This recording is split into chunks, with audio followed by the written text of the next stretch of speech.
সম্মানিত সুধী, আসসালামু আলাইকুম।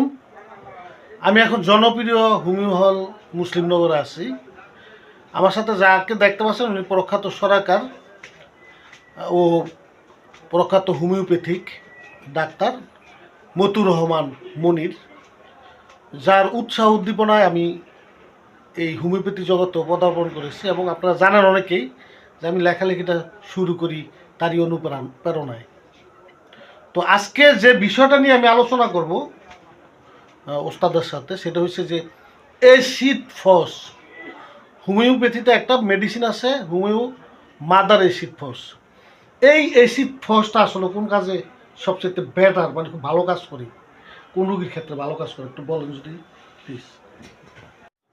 আসসালামু আলাইকুম। মূলত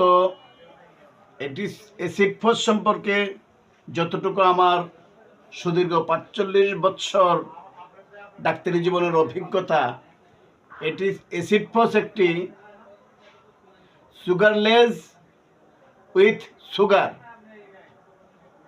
শর্করাযুক্ত প্রস্রাব এবং শর্করাবিহীন প্রস্রাব এবং তরুণদের হস্তমৈথুনজনিত কারণে দুর্বলতা, অকাল বয়সে পাপে লিপ্ত, অতিরিক্ত সহবাস, একেবারে ধ্বজভঙ্গের পর্যায়ে, এই ধরনের রোগের ক্ষেত্রে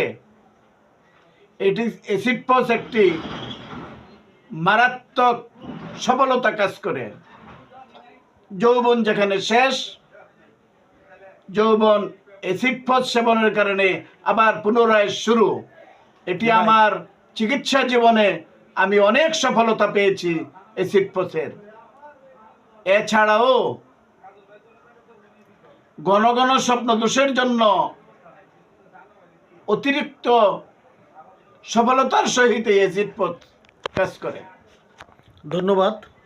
অ্যাসিড ফসটা কিন্তু আসলে যৌবনের প্রথম যে দূষণীয় ব্যাপারগুলি একটা ছেলের ভিতরে দেখা দেয়, ওই ক্ষেত্রেও ভালো কাজ করে। আবার যৌবন যখন ফুরিয়ে যায়, একটা মানুষ যখন বৃদ্ধ হয়ে যায়, কিন্তু তার কামনা বাসনা ঠিকই থাকে।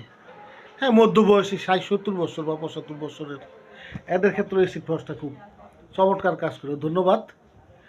এরপর আমরা যে কোনো সময় যে কোনো ওষুধ নিয়ে আপনার কাছে আসবো। ভালো থাকবেন। ইনশাল্লাহ, আপনারও ভালো থাকবেন।